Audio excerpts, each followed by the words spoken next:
നമസ്കാരം, ഞാൻ ഡോക്ടർ അമൃത. ഉലുവ കഴിച്ചുകൊണ്ട് പ്രമേഹത്തെ എങ്ങനെ നിയന്ത്രിക്കാം നമുക്ക് നോക്കാം. ഈ ഉലുവയിൽ ധാരാളം സൊല്യൂബിൾ ഫൈബർ അടങ്ങിയിട്ടുണ്ട്. അതുകൊണ്ട് തന്നെ ഉലുവ കഴിച്ചു കഴിഞ്ഞാൽ നമ്മുടെ വയറിന്റെ അകത്ത് ഒരു ജെല്ല് ഫോം ആവുന്നുണ്ട്. അതുകൊണ്ട് തന്നെ നമ്മളുടെ ഈ ഭക്ഷണത്തിൽ നിന്നുള്ള ഷുഗർ അബ്സോർപ്ഷൻ സ്ലോ ഡൗൺ ആവുകയും ഭക്ഷണത്തിന് ശേഷമുള്ള ഈ ഷുഗർ പെട്ടെന്ന് ഉയരുന്നത് പ്രിവെന്റ് ചെയ്യുകയും ചെയ്യുന്നുണ്ട്.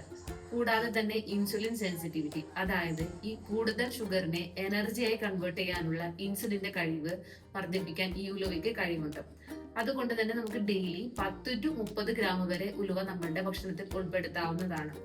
ഇനി ഉലുവ നമുക്ക് ഡെയിലി എങ്ങനെ എടുക്കാൻ നോക്കാം. നമുക്ക് സോക്ക് ചെയ്ത ഉലുവ ഈ കറിയുടെ അകത്ത് അരച്ചു ചേർക്കുകയോ കൂടാതെ തന്നെ ഈ ബട്ടർ മിൽക്കിന്റെ അകത്ത് അരച്ചു ചേർക്കുകയോ ചെയ്യാം. ഇപ്പൊ എല്ലാരും ചെയ്യുന്നത് എന്താ വെച്ചാൽ ഈ സോക്ക് ചെയ്ത ഉലുവയുടെ വെള്ളം രാവിലെ കുടിക്കുന്നതാണ് ചെയ്യുന്നത്. ഇതിനേക്കാളും എഫക്റ്റീവ് ആണ് ഈ അരച്ചു ചേർത്ത കറികളായിട്ട് നമുക്ക് എടുക്കുകയോ ഈ ബട്ടർ മിൽക്കായിട്ട് എടുക്കുകയോ ചെയ്യുന്നത്.